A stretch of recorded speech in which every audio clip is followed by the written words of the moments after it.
Hello, everybody. Welcome to another one of these Leap Academies. We didn't put it on the title slide because that's my bad, but at the same time, today we're going to be covering data. It's one of my absolute favorite subjects. I get really nerdy about it. So we'll give folks a little bit of time, like another minute or two, to join. As a little bit of housekeeping, as we do on every single one of our conversations or every one of our webinars. On the right-hand side, you guys should be able to see a little section in there, in a little menu that says questions. We're going to be using that to keep an eye on all the things that you guys want to cover. So anything that might be up in the air that you wanted to have answered, and that's the reason why you joined today.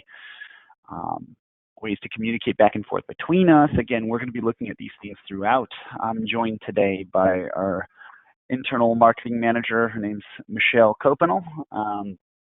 She'll be checking that throughout. So do me a favor, for those who have joined, just use that little question section. Make sure we know you guys know how to use it. Throw in, hey, I'm joining from, in our case, we're joining from DC today. So feel free to drop in where you guys are joining from. That way we can get a sense of where in the country you guys are at. It's just kind of fun, keeps these things entertaining, for us at least. Anyway, we'll give everybody nice. Is that Alanis Morris? Nice. It should be. Yeah. I don't know who that is. I think that's compliments of Shutterstock. Yeah. Gotta love that. Melissa Brager, my favorite margarita buddy. It's good to have you on the call today.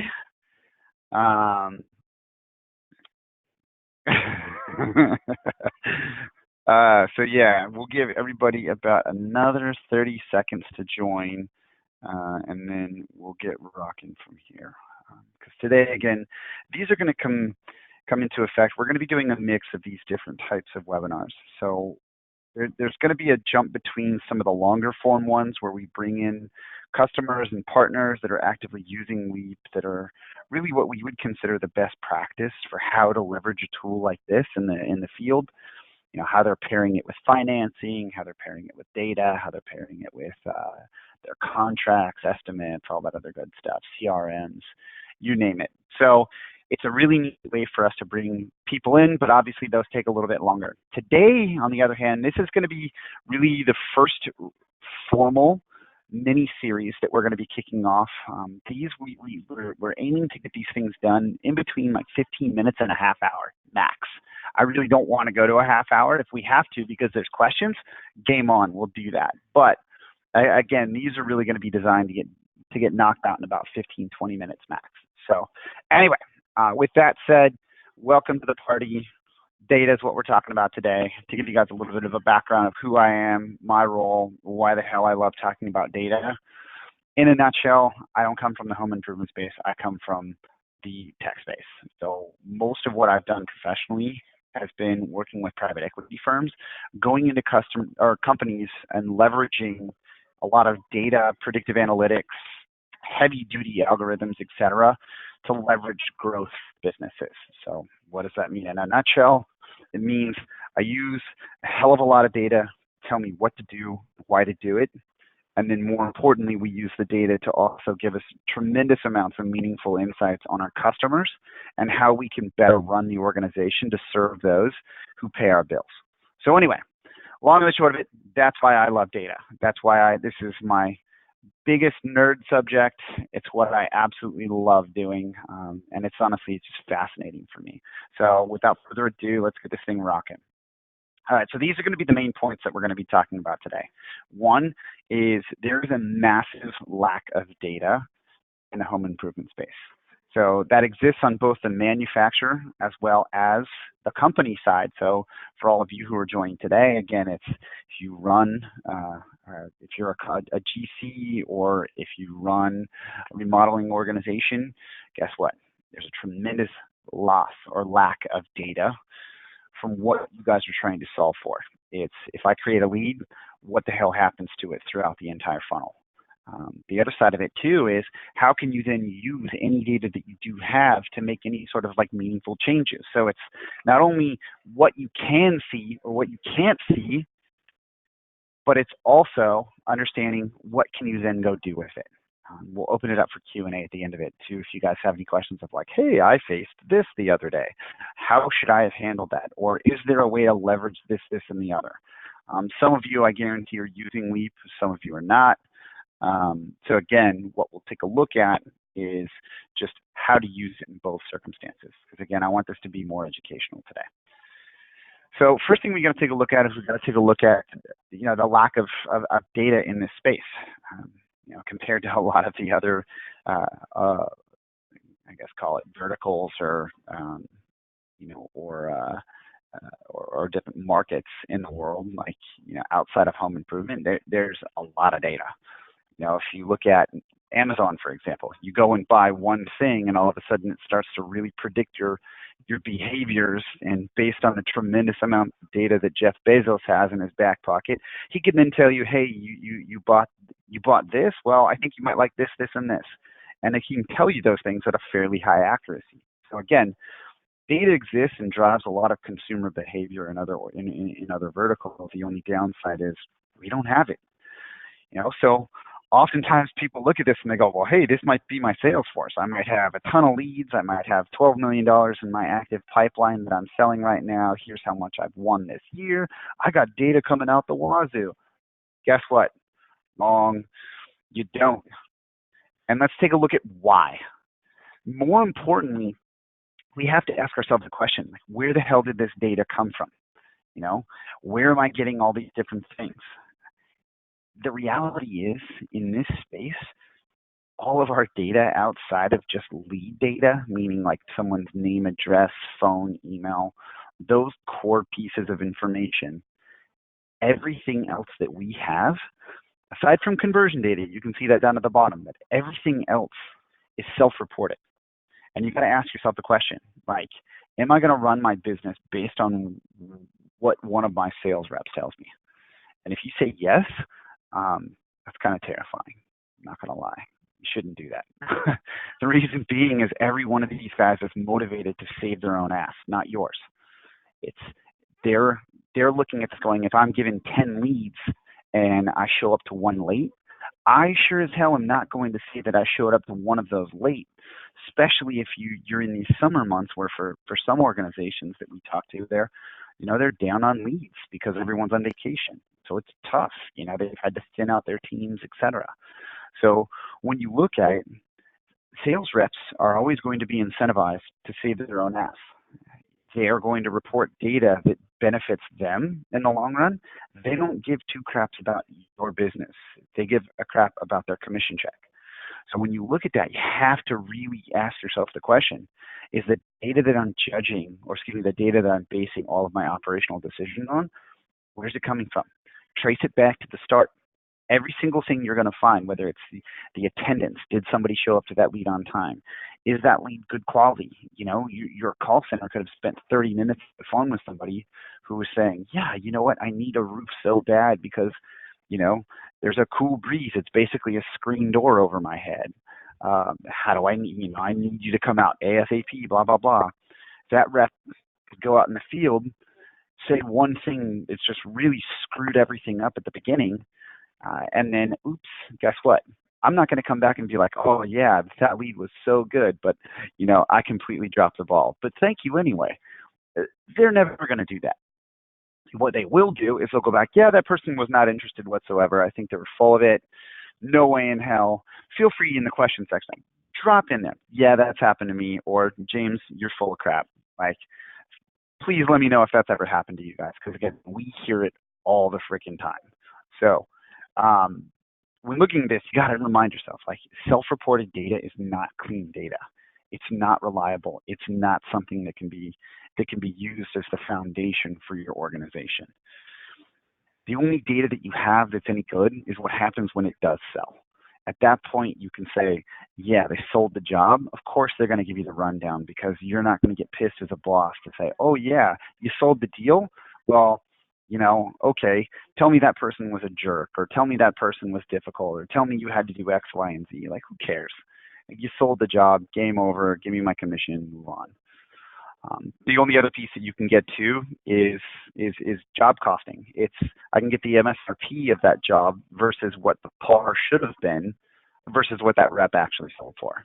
So at that point, you can do some cool things with that data, but it's so limited because you're missing well north of 50% of your audience that didn't buy. So again, what does that mean? Look at the title of the slide. You guys are all flying blind, whether you know it or not. Scary. Now let's take a look at what we can see. All right, so to do this, what I did is I split this out into 3 different common scenarios. Again, this is designed as a 15-minute exercise. If I wanted to, I could go mental with this and we could do 100 different scenarios. But we're going to focus on these 3. All right, I ask a couple companies that we work with, what are some of the key things they're taking a look at, or what are some of the insights that they need? You know, first and foremost, did my rep show up on time? You guys pay a ton of money for leads, a ton. What you need to understand is whether or not somebody showed up and worked that lead to the best of their ability. Because if they didn't, they're basically pulling money out of your wallet and lighting it on fire. 2, it's did my rep follow the selling systems that we train them on? All right, one of the other things that we commonly see, and this is so prevalent in any industry, but in this industry more than others, is you guys invest very heavy in selling systems. So whether that be like Grosso University, or whether that be like Rodney Webb or Dave Yoho or Tony Hody or any one of these guys that are effectively industry gurus, you know, that have a system of like, hey, I've spent thousands of hours inside homes selling to people, and I know this better than anyone else. Follow my tried and true 10-point sales system, and you will convert more leads. Well, some of the customers that we spoke with when making this spend upwards of 10 grand a month just on those sales consulting or the lessons or whatever you want to call it. If your guys aren't following those systems, again, you're burning that money. And then lastly, this happens a ton too. You got a rep that's just on fire. They're killing it. They're closing every deal they go to, driving a ton of business to you, and then all of a sudden, poof, 2 months of a dry spell. What the hell changed? Oftentimes companies can speculate, but they cannot answer that question. What happened and what can I do to get them out of that rut? So let's take a look at each one of these. And granted, this is educational, but I'm going to show you some of the data that exists within Leap because it's the only way that you can solve for it. You need data in order to make meaningful, actionable insights. So let's take a look at the first one. So did my rep show up on time? One of the things that we can do is in the admin portal, so every single one of you, and I'll use Melissa as an example, she's on the call.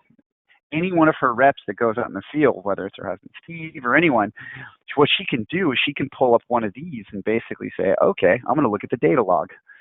Did he show up on time? His appointment was at 12:30. Cool. Yes or no. It's very simple in the top left. I can see whether or not, based on both geolocation as well as that timestamp of them opening up the app and loading that person, whether or not they showed up on time. I can also see, you see the other arrow pointing over to the app duration. All right, if I know that that person then spent that much time on site, cool. I know whether or not they worked that lead.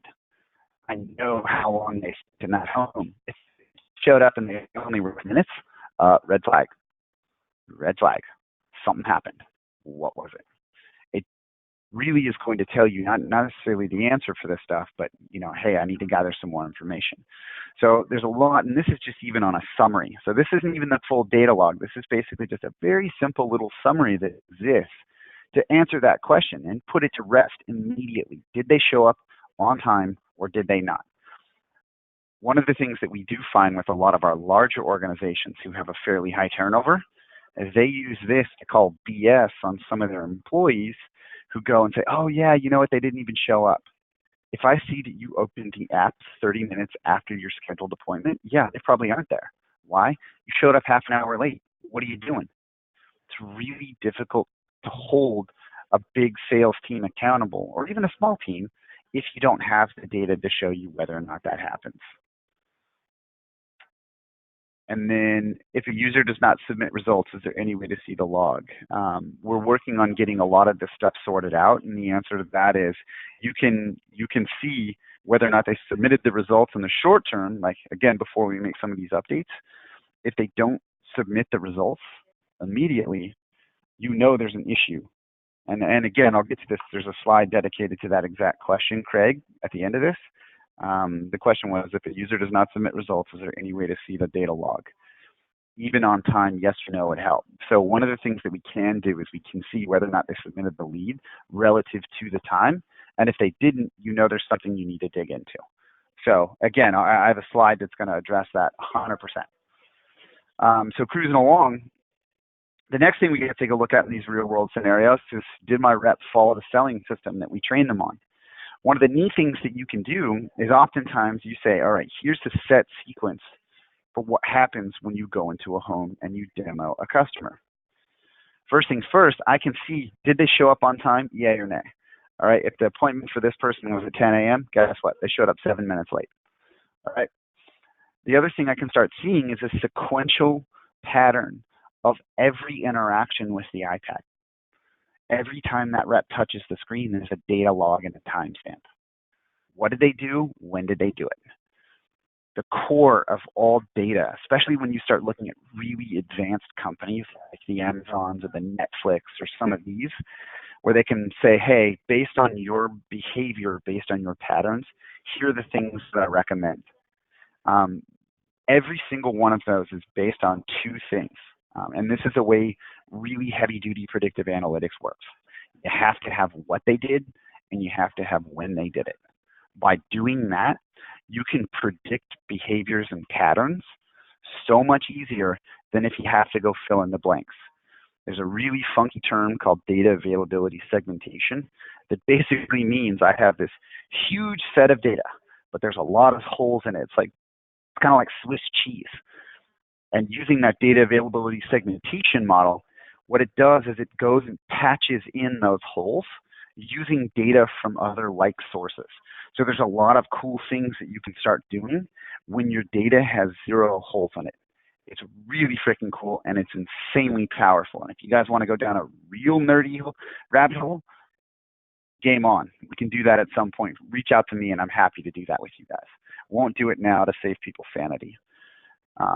Moving along, the last thing we want to take a look at is I've got a seasoned rep. Or actually, here, I'll go back real quick. One of the things that you can see here, I'll give you a perfect example of this in real practice.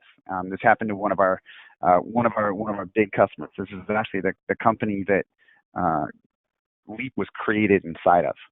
So what they did is they said, hey, we've got a sales presentation that goes into company history. It goes into kind of an about us and what makes us different from all of our competitors. The person who created that, one of their corporate trainers, in conjunction with one of the founders, they said, yeah, you know what? It takes us 10 to 15 minutes just to get through the slides and tell the story.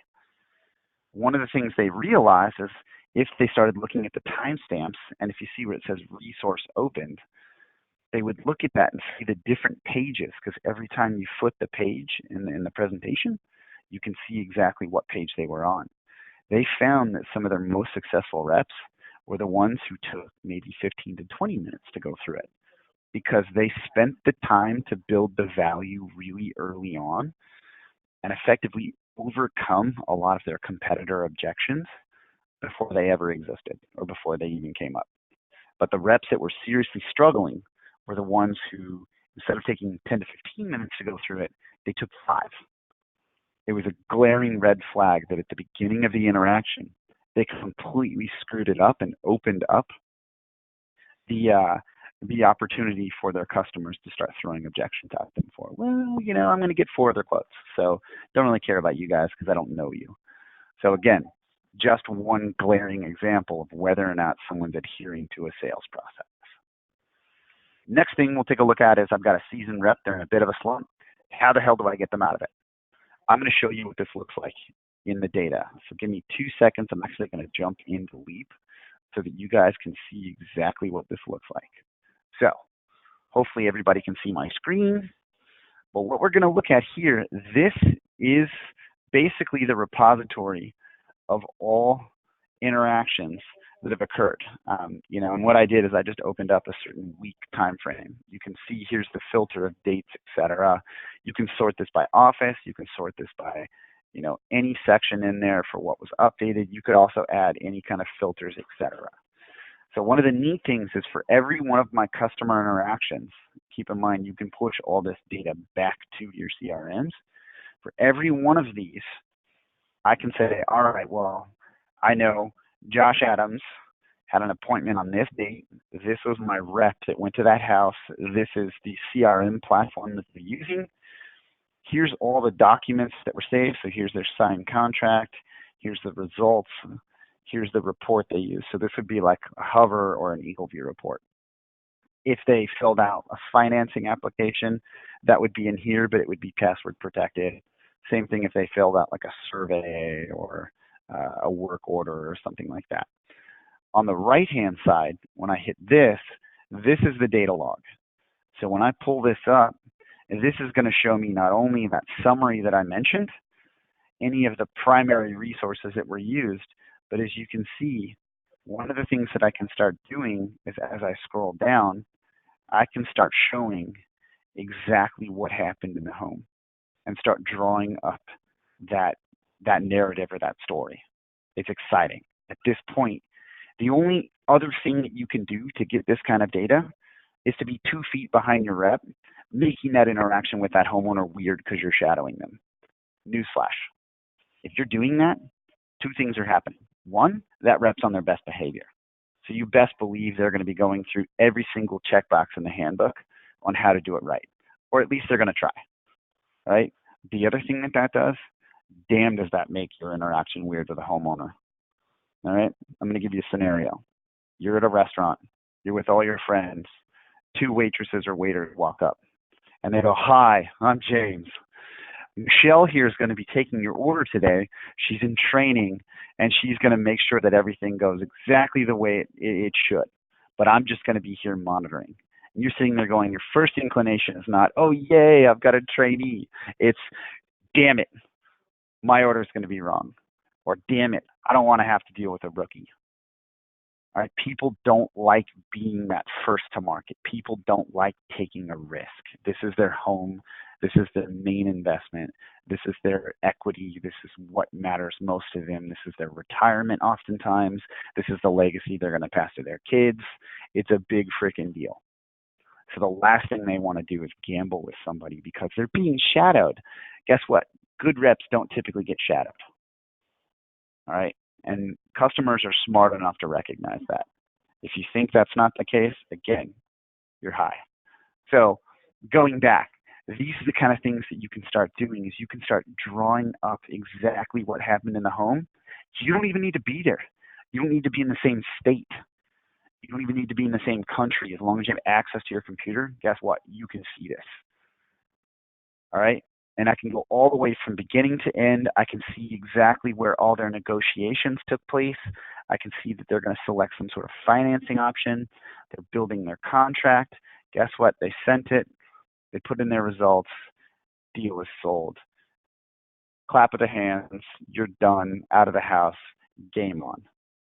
So again, when looking at this stuff, there's so much that can be done that you would never have access to otherwise. I mean, this is really rare and really, really special data. So if you're not utilizing this stuff and you're an active Leap user, you're doing something wrong. If you're not an active Leap user, guess what? You're not getting this data anywhere else because all of this can be done both on or offline. So I'm going to switch back, jump right back into this PowerPoint because again, I think we're running a little close to the time that we said we wanted to be done. Last 3 slides that I wanted to cover with you is great. I've got data. What the hell do I do with it? Right? Analysis paralysis is a real term, you guys. I guarantee I've seen organizations that have put themselves into bankruptcy. Granted, we went in and bought them, which was awesome, but they put themselves into bankruptcy because they had so much data at their fingertips, but they had no idea what to do with it. It's a serious, serious problem, and it can absolutely get in the way of you doing something really stupid within your business. and doing something really meaningful in your business. Okay? So I'm going to give you 5 little tips on what I've used in the past, especially when it comes to a lot of the consulting and a lot of the big investment stuff, especially when it comes to operations. All right, the 5 main things you want to do is you really want to differentiate between any of the big and small decisions. What does that mean? It means recognize that there's some things that are going to take, that are mountains. All right, you're not going to move them overnight. But there are other things that you can do. There are smaller decisions that will help you chip away at those big initiatives. Right? You need to really decipher between the 2 of those and say, hey, one of these is a monumental shift for our business. The other ones are simple and we can act quickly on. Define what you're trying to solve for, okay? That goes to number 2. Really identify what you want to solve. If it's as simple as getting that rep out of the rut, there it is. You stated your intention, go get that rep out of their rut. What are you going to do? I'm going to look at their data logs, right? I'm also going to look at what they were doing when they were killing it, compare them side by side. It's easy to do. You can scroll down and see what's different, right? If any of you have kids, guess what? Sesame Street teaches you this when you're like 5. It's which one of these is not like the other. It's that simple, all right? Number 3, the other thing you got to recognize too is you can't always be perfect, so don't always strive for it. That's probably the biggest Captain Obvious statement, but so many people screw this up because they're like, oh, just want to wait for the right time and the right thing. Well, guess what? If you don't act on it, it will never happen. So perfection is not the key. You want to solve for whatever you're trying to solve for with what you have. All right, goes back to that comic that you can see on the side. Let's get everything that we can and then we'll figure something out. No. Figure out what you want to do, get the data that'll help you do it, and go do it. All right, and then 4, a way for you to help really cut all the fat off of, your decision tree is eliminate all the stupid things that you could theoretically do. If common sense says, you know what, I really shouldn't add that piece of technology to my business, don't. If it complicates it, don't do it. Go back to the whole engineering thing. It's like redundancies are a good thing in some cases, but more moving parts are not. So again, if you can simplify and really be laser focused on what you need to do through data, do it. All right, lastly, pick one and go. Don't try and juggle a million things at once. Solve one in a sprint environment, move on to the next. Oftentimes, if you focus a lot of your effort on those very intentful and focused initiatives, you can knock them out a lot faster and a lot better if you pick 1 or 2 at a time rather than 10. Start working your way down a checklist. Checklists are the best thing in the world. If you're not using them actively, you should really consider it.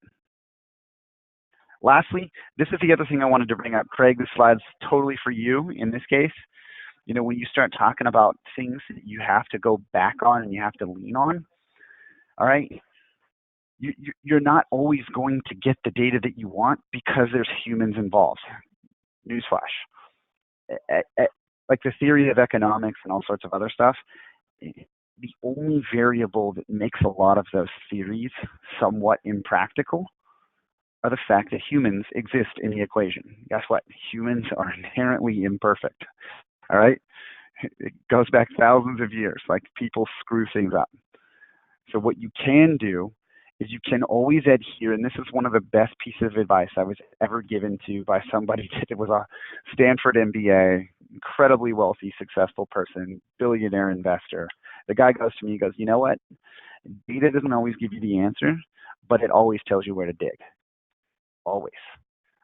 So the thing is, you cannot operate a business without data in hand, but it's not going to tell you exactly what you need to do. It just tells you where to dig and what you need to fix, period. If any slide in this entire presentation was anything remotely beneficial to you guys, it would be this, all right? Really consider this. Am I looking for the answers, or am I looking for where to go dig for answers? It should be the latter, not the former, okay? Last thing before I open it up to the Q&A and dive in there, the other thing you got to note too, I put this in so many of our decks because it's true. You guys need to break out of, well, hey, this is the way we've always done it. There's a better way to do it, and there are so many cool things and so many cool companies that you can learn from, whether they're in our home improvement space or not. Really get out there and do your own research. Educate yourself. Ask the questions. Don't be quiet about it. If you continuously do what you're doing, you're not going to evolve alongside the market, and you're going to find yourself, effectively up the creek, so to speak, without a paddle. So really remember, there's a better way to do it, and you should always be striving to get better. All right, let's open it up to some of these questions. On the screen, that's my contact info. Should you ever want to get in touch with me, I'm always happy to talk a lot more about this. The next thing, I'm going to go back. Melissa, you and Craig both said this. If they didn't submit results, no data log is available. You are correct. Again, there's one thing about this, that the interaction just has to be saved currently. What we're aiming to do and what's in development right now is a way for us to actually make those logs just autosave. One of the things that you run into that we want to look at with that is any sort of like demos and removing any like test data. So again, it's something that we're actively working on, but going back to that slide that says it doesn't give you the answer, it tells you where to dig. If you know they had something or like an appointment to go to and you don't have data available, guess what you need to go hammer them on? Hey, result your leads. There's also a lot of settings within the app itself that can put pop-ups on their screen and make it impossible to continue to another appointment until they result the previous. All right, use that. It's a way for you to start shaping behavior because the data you need does not exist. If it doesn't exist and you need it and they're standing in the way of your success, great. You need to go smack them upside the head and tell them to get you your damn data. All right. How is app duration calculated? Is it geo-based? You will have the ability to have some sort of geo-basing based off of it's almost like the IP, if you will, of the actual iPad itself. So when it's calculated, it basically is just starting a ticker from when you open up that customer or that customer data, load it in as the one that you're going to be working on. And then at that point, it basically starts a ticker until you exit out and result the lead. So again, when you look at the duration of that, that's how that number is being calculated. Jason, that one was for you.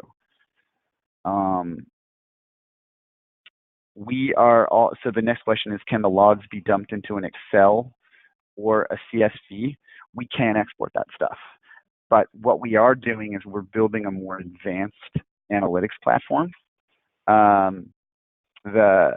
that'll allow you to do exports based off of those specifics. So you could go in and say, I want this date range for this rep. And you could theoretically even whittle it down later on. And this is some of the stuff that we're working on right now. It's, to me, the most exciting piece is you can even start whittling it down at some point by product type. So if it's roofing, if it's windows, if it's siding, whatever you're selling, basically taking your categories or your buckets for products and then whittling down even deeper. So we will be able to pull some of that stuff out. If you need to get those CSVs or Excels pulled, just give us a shout and we'll help you with that. Yes, Melissa, I did recommend that book, The Checklist Manifesto. It's a dry read. If you guys have not read it, it's actually very helpful. And it's actually a very cool book. So it's something that was also recommended to me by that mentor of mine early on, and it's pretty rad. And then next, Melissa also mentioned too, she's like, yeah, I thought he wasn't resulting with leads and realized that they weren't even opening the iPad. So correct. Again, that tells you where to dig. And then when you dig, you find the answers. It's, hey, I'm paying for this tool that they're not even using. So anyway, when you look at this stuff, you guys, there's a lot of cool things that you can find. Data is something that you should be absolutely screaming for. If someone's standing in the way of your logs or standing in the way of you understanding what's happening in the field, frankly, if I was a sales manager, I would be in this all day, every day, because I can start to deduce and identify those patterns of behavior that start to equate to success and failure. if you guys want to get really, really, really nerdy about some of this stuff. The other thing that you can do, Craig, on your end, if you started to export this data and you have like a business intelligence function or somebody who was a data scientist, you can start doing some insanely powerful things using that data to start draw off of your up and coming changes that you would be making for the business. Very, very cool, very powerful insights. So anyway, with that said, you guys can see my contact info on the page. That's my personal email. That's my cell. Guess what? You want to talk to me? Call me and talk to me. I love this stuff. I get really excited about it, as you guys can tell. I don't think I took 3 breaths the whole entire time. The other thing I want to make note too, if you guys haven't subscribed to our YouTube page, every one of these webinars gets loaded in there. Feel free to revisit them. There's a lot of gold that exists within these. There's a lot of operational insights, a lot of best practices from other companies, a lot of really cool data that exists in our webinars. So go to our YouTube channel, like and subscribe. Feel free to check us out on Facebook because we post them on that as well. Same thing with LinkedIn. Anything that we can do to help you out, we always will. For those of you who are not current Leap customers, feel free to go to our website at leap2digital.com. Request a demo. Let us show you what this stuff does, because I only showed you a very small sliver of it. And again, it's very powerful, and it can do some pretty cool things. So thank you for all joining. Excited about these mini-series and really pumped on doing more of these in the near future. Thanks so much. We'll talk to you soon.